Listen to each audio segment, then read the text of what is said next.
que para que usted llegue a la conclusión de que una experiencia, un episodio de su vida o una historia es buena o mala, usted primero tiene que conocer, a ver, dígame aquí, la historia completa.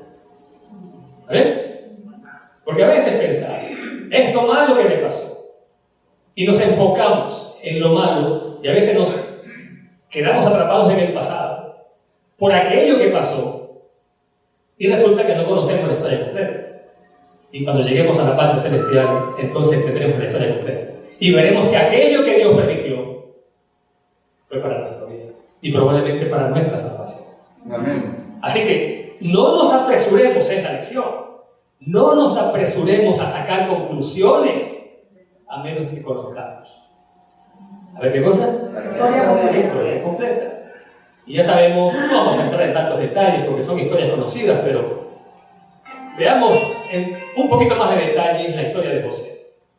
¿Cuál fue la primera gran injusticia que se cometió en la vida de José? Siendo él un joven adolescente, ¿cuál fue la primera gran injusticia? Bueno, ya la mencionamos. Vendido como esclavo, ¿por quién? ¡Wow! Por sus propios hermanos. ¡Qué cosa tan increíble! Esa es una herida que no cierra con facilidad. ¿Cuál fue la segunda injusticia?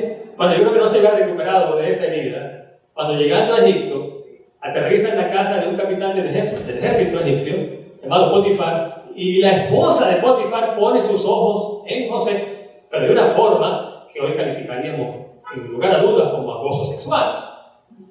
Y entonces el pobrecito, que le estuvo sacando el cuerpo a esta señora, al final, ¿a dónde aterrizó? En la cárcel, sin tener nada que ver con lo que ella calificó como un abuso. El punto es que se cometen dos grandes injusticias con José. Y si uno lee la historia hasta allí, ¿cuál es la conclusión?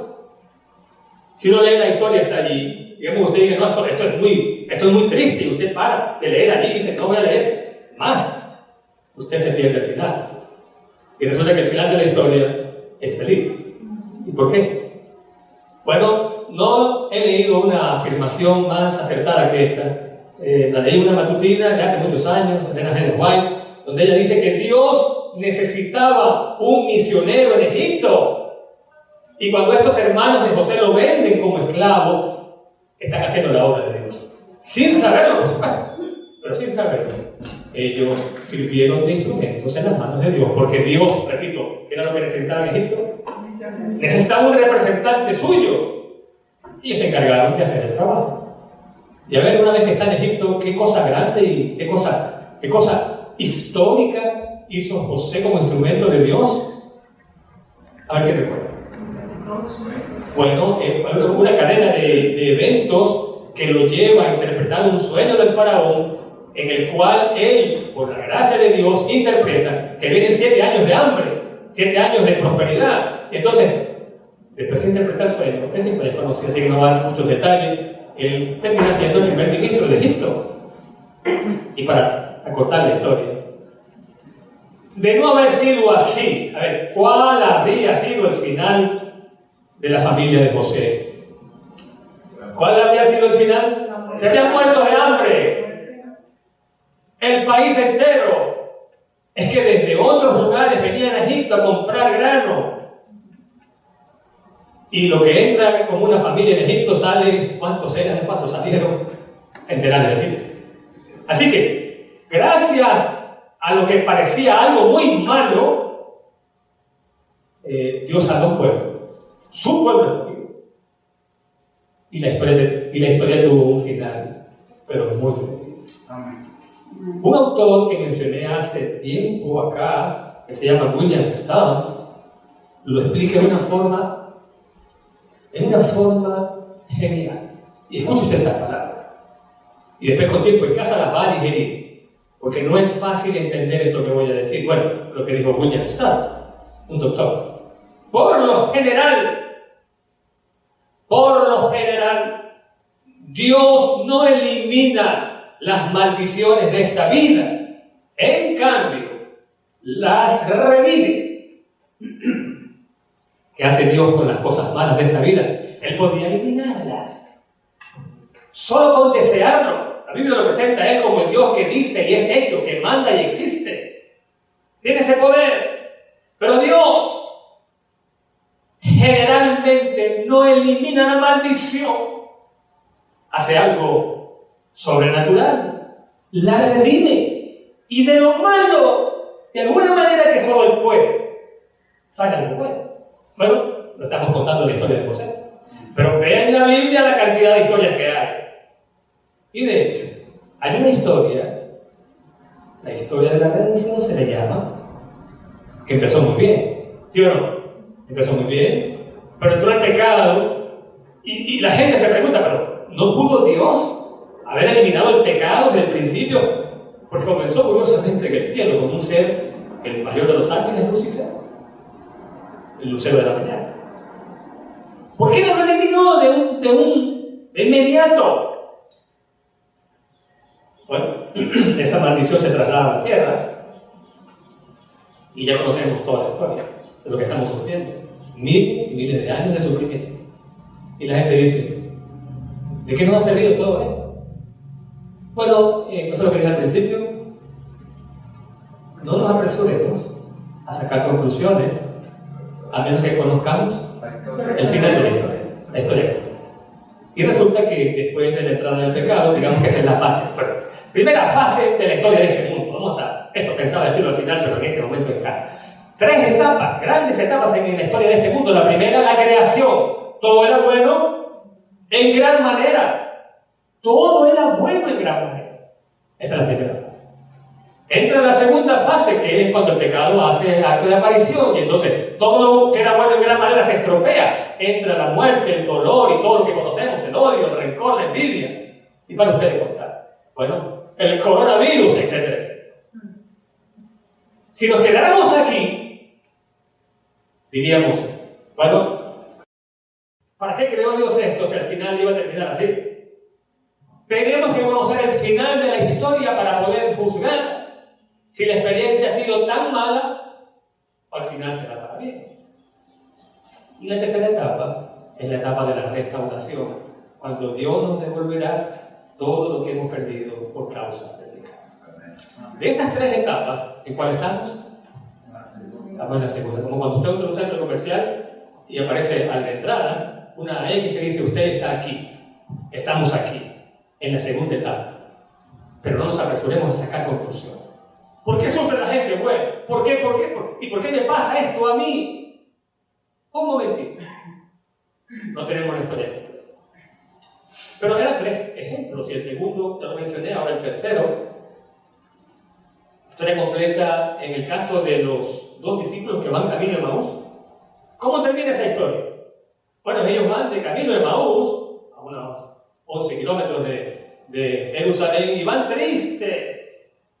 Y de repente aparece un extraño en el camino, que resultó ser que nada menos que el crucificado el día viernes, el 6º día de la semana, ha resucitado, pero ellos no lo saben. Y hablando con Jesús resucitado, dicen, teníamos la esperanza, ¿de qué cosa? De que Él fuera quien redimiese a Israel. Bueno, y lo que comenzó muy mal, ¿cómo terminó? Termina muy bien, porque Él les relata y les repasa las profecías que indicaban que el Mesías debía morir. Ellos debían haberlo sabido, y Él mismo les advirtió que no esperaran un Mesías como lo esperaba el pueblo judío, a un estilo guerrero, tipo David, reencarnado o algo así, o resucitado. Él les advirtió y ellos no entendieron. Y ahora Él les abre el entendimiento para que entiendan las Escrituras en el sentido de que el Mesías debía aparecer primero, ser crucificado, y luego ¿qué? Resucitar. Ya ahora está allí delante de ellos, al lado de ellos. Y cuando llegan entonces a Emaús, a la casa de uno de ellos, 2, ocurre algo tan, a mí sí me gusta esta parte. Y cada vez que leo el relato, aunque lo he leído tantas veces, me gusta porque dice el relato que el Señor resucitado simula como que Él va a salir del agua. Como que Jesús no entre en tu casa a menos que tú lo invites. Es como Él quiere entrar en tu hogar, en tu corazón. Pero si tú no haces nada al respecto, Él con mucho dolor va a seguir entrando, aunque Él quiera entrar. Y aquí que, no sé de cuál de los dos fue la idea, pero ellos dicen, quédate con nosotros. Ya el día ha caído. Ven, quédate con nosotros. ¿Y qué hace Jesús? No se hace rogar, porque Él quería entrar. Y allí se manifiesta como el Salvador, no solamente crucificado, resulta que ellos vieron en sus manos la señal de los clavos, y cuando Él ora, identifican, no hay nadie que ore como Él, y reconocen a Jesús. Él, no solamente el crucificado, sino además el resucitado. Así que lo que comenzó muy mal, con la crucifixión, ¿cómo terminó? Terminó muy bien, pero hay que leer la historia completa. Entonces, las palabras son de Max Lucado, un autor muy conocido, y en su libro, en el ojo de la tormenta, él escribe: no debemos juzgar las tormentas. De paso, si estás siendo golpeado por una tormenta ahora mismo, parece que el mundo entero está siendo golpeado, pero hay unos que están siendo especialmente golpeados. Para ti son estas palabras. No debemos juzgar las tormentas que nos han golpeado en la vida hasta que conozcamos la historia completa. Entonces él cuenta un relato muy simpático en el mismo libro, en El ojo de la tormenta. Cuenta Lucado que un campesino en un lugar rural de cierto país tenía un caballo muy hermoso y allí todo el mundo quería comprárselo, pero él no quería venderlo. Entonces un día insistieron y él simplemente dijo que no. Pero cuando los vecinos que van a comprar el caballo se van, al poco tiempo, dice el relato, el caballo escapa. Este es un pueblo pequeño, dicen que es un pueblo pequeño, infierno grande, donde todo se sabe y el chisme fluye con tanta facilidad. Se enteran de que el caballo se ha ido. Entonces regresan a casa de este campesino y le dicen, ¿no es una mala señal que tu caballo se haya ido? Como diciéndole, has debido vendérnoslo. Entonces, escuchen la respuesta de este señor. Él dice, si es buena o mala suerte, no lo sé, solo Dios lo sabe. Entonces ellos se van. Resulta que a los pocos días el caballo regresa, pero no regresa solo. Regresa con otros caballos tan hermosos como él. ¿Qué creen ustedes que hicieron los vecinos?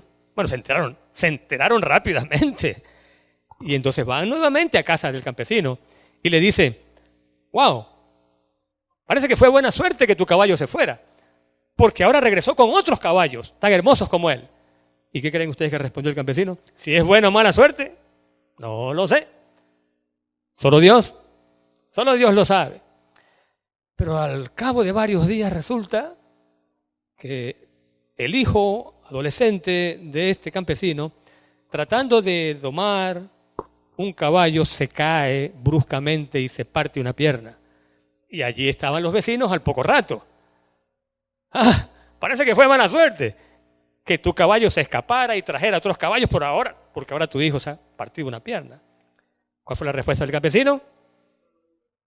Si es buena o mala suerte, no lo sé, solo Dios lo sabe. Bueno, al final, porque la historia puede ir muy larga, ¿no? Al final, dice el relato, estalla una guerra entre este país, del cual era parte el campesino, y otro. Y entonces, bueno, se da la orden, el decreto de reclutar a todo aquel que estuviera en la edad y además estuviera sano. ¿Y qué creen ustedes que pasó con el hijo del campesino? No pudo ser reclutado porque tenía una pierna partida, una pierna rota. Y entonces nuevamente llegan los vecinos que parece que no tienen oficio, sino estar pendientes de la vida ajena. Y esta vez, parece que fue buena suerte. Van a seguir. Parece que fue buena suerte que tu hijo se partiera la pierna, etcétera, etcétera. ¿Y qué le dijo el campesino? Si es buena o mala suerte, yo no lo sé. Solo Dios lo sabe. ¿Cuál es la lección? No nos apresuremos a sacar conclusiones acerca de si algo es definitivamente malo o definitivamente bueno hasta que conozcamos la historia completa. Y alguien puede decir, pero, momentito, pero esta persona murió, puede ser algo peor que eso. Bueno, puede ser que esa persona la encontremos en el cielo y que la muerte de esa persona haya sido el punto de partida para que los familiares buscaran a Dios y ahora se encuentran en la patria celestial todos los familiares. Porque de alguna manera ese hecho que fue muy malo disparó una reacción en cadena que hizo despertar a la gente a la realidad de que no podemos vivir cada día como que si nada estuviera pasando. Como si no hubiera realidades eternas.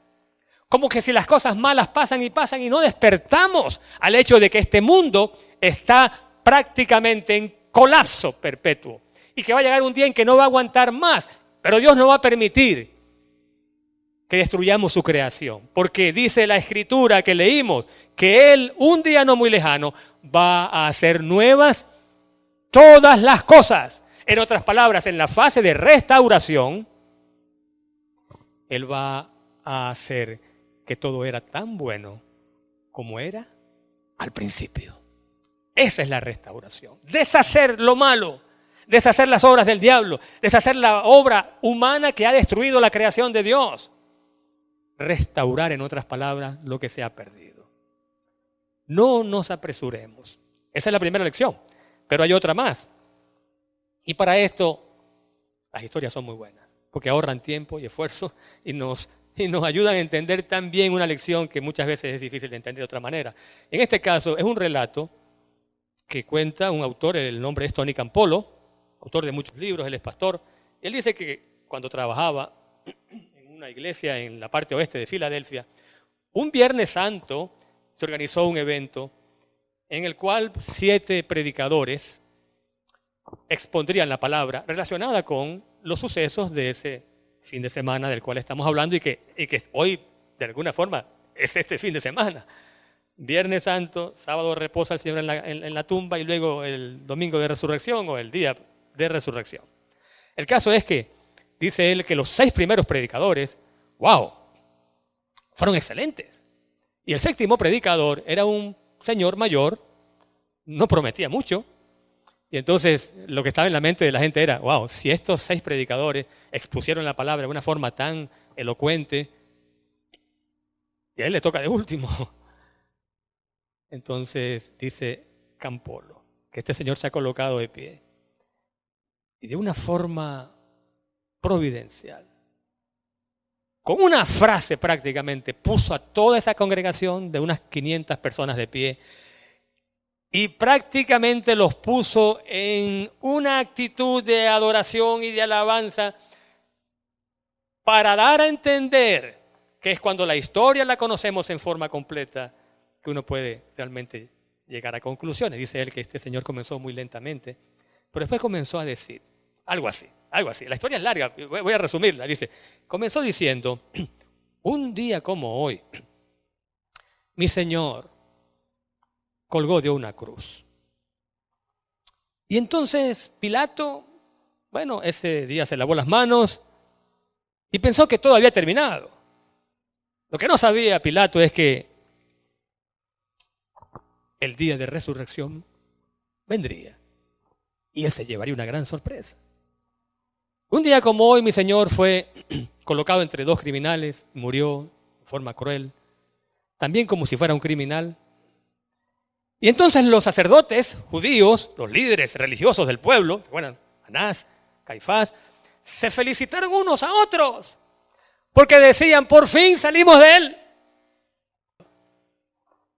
Pero no sabían que por ahí venía, ¿qué cosa? El día de la resurrección. Un día como hoy, y siguió.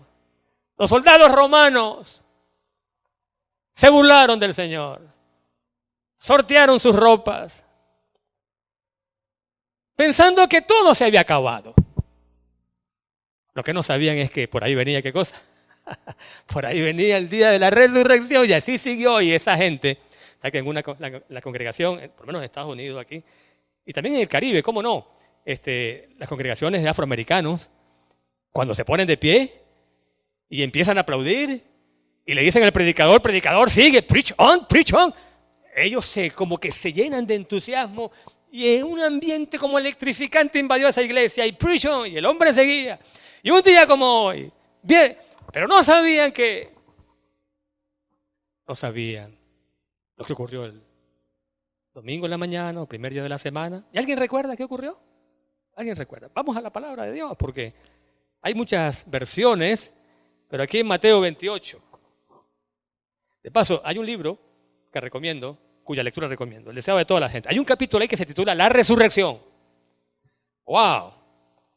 Allí dice que no solamente había soldados vigilando el sepulcro donde yacía el cuerpo muerto de nuestro Señor, dice que había una hueste de ángeles malignos para asegurarse de que Él no resucitaría. Capítulo 81. Una hueste de ángeles malignos. Pero dice allí que además había una hueste de ángeles poderosos. Ángeles poderosos para asegurarse de que Él se levantaría de la tumba y de que nada impediría que eso ocurriera. Y dice la Escritura, capítulo 28 de Mateo, versículo 2, que de pronto hubo un gran terremoto. ¡Wow! Un terremoto el viernes, ¿se acuerdan? Cuando Él murió, hubo un terremoto. Ahora, primer día de la semana, otro terremoto. Pero esta vez, porque desciende, dice aquí, un ángel del Señor. Bajó del cielo. Quitó la piedra. A lo mejor con un dedo nada más hizo así. Quitó la piedra y se sentó sobre ella. Su aspecto era como un relámpago. Y su vestido blanco como la nieve. Ahora, ¿quiénes eran los que estaban vigilando el sepulcro para que no pasara nada raro? ¿Quiénes eran? Eran soldados, hombres curtidos en la guerra. Como eran romanos, podemos imaginar que sabían lo que era guerra. Hombres que me imagino que no temblaban por cualquier cosa. Pero ven aquí que estos hombres, acostumbrados a la lucha, a las experiencias difíciles de la vida, dice, de miedo de él, de ese ángel. ¿Qué pasó con los guardas? ¿Está leyendo en su Biblia? Temblaron y quedaron como muertos. Pero el ángel dijo a las mujeres, no teman ustedes, yo sé que buscan a Jesús, que fue crucificado, pero no está aquí, porque tal como lo había dicho, ha resucitado. Esta es la historia completa. Si tú llegas hasta el Viernes Santo, no has leído la historia completa, entonces puedes llegar a conclusiones falsas, erróneas e incompletas. Una conclusión es, ¿y para qué todo esta pérdida? ¿Por qué todo esto? Un hombre noble, bueno, puro, que muera de esa manera. Esa es la conclusión parcial si no conoces la historia completa. Pero la historia completa dice que tal como fue predicho, Él resucitó, demostrando así que no hay nada tan difícil que Dios no pueda hacer. Que si hemos de ir al descanso antes de que Él venga, tú y yo también seremos resucitados por el mismo poder que lo resucitó a Él. Esa es la historia completa. Y tenemos que conocerla para no llegar a falsas conclusiones. La historia completa dice, y ya voy terminando, en primer lugar, que el peor día de la historia, ese viernes, resultó ser el mejor día de la historia. Porque el Hijo de Dios, es verdad, murió y sufrió, pero esa muerte es hoy la única esperanza que tenemos de salvación y de vida eterna.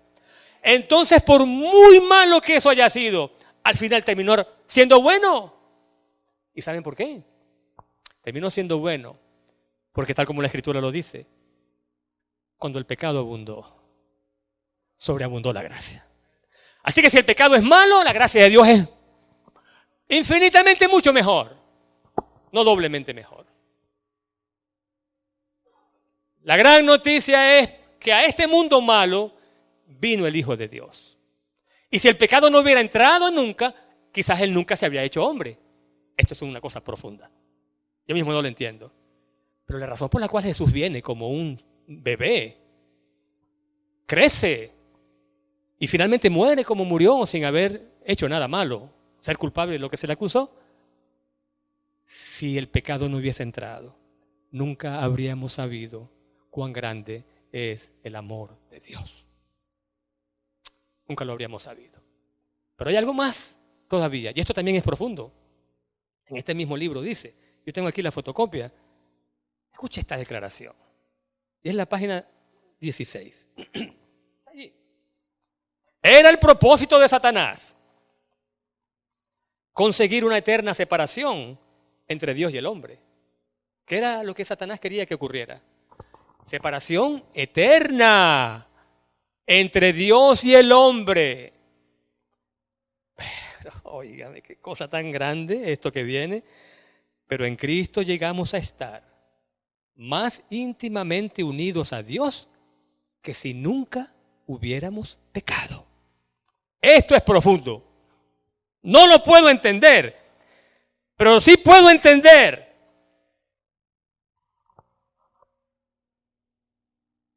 que si no hubiéramos pecado, Cristo no habría venido como hombre. Y lo que sigue lo voy a leer porque es continuación. Al tomar nuestra naturaleza, el Salvador se vinculó con la humanidad por un vínculo que nunca se ha de romper. ¡Wow! ¡Oh, Dios! ¡Wow! A través de las edades eternas queda ligado con nosotros. Cristo nos pertenece. Un niño nos es nacido. Un hijo nos es dado. Nos, ¿qué dice nos? A ver, ¿qué significa ese nos? No significa que Cristo es nuestro. Es un representante. Él es, además de Dios, Él es humano.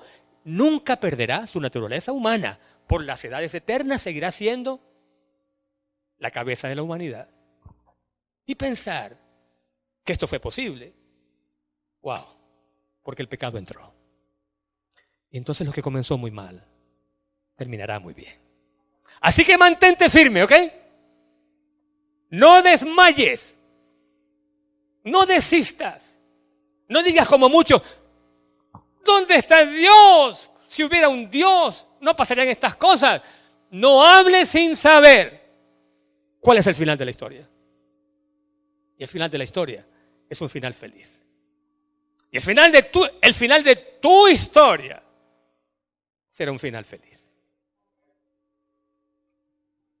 Porque tu historia va a terminar como la mía, primeramente Dios. Allá cerca del trono. Las palabras que leímos en la lectura bíblica de Apocalipsis. Y oí una gran voz del cielo que decía, el santuario de Dios estará con los hombres y Él habitará con ellos y ellos serán su pueblo. Óigame, qué cosa. Y Dios mismo estará con ellos y será su Dios. Oh, qué cosa tan buena esta que sigue. Y Dios enjugará toda lágrima de los ojos de ellos. Y no habrá qué cosa. No habrá más muerte, ni llanto, ni clamor, ni dolor, porque las primeras cosas pasaron. Y entonces el que estaba sentado en el trono dijo, yo hago nuevas. Ahí está. ¿Cuántas cosas? Todas las cosas. Y agregó, escribe porque mis palabras son ciertas, fieles y verdaderas. Qué privilegio poder alabar y adorar a un Dios que puede transformar la maldición en bendición y que va a convertir la tristeza en gozo. Porque un poquito más y el que ha de venir vendrá. No desmayemos. Mantengamos firme nuestra vocación y el que ha de venir vendrá. Alabado sea su nombre hoy y por los siglos de los siglos.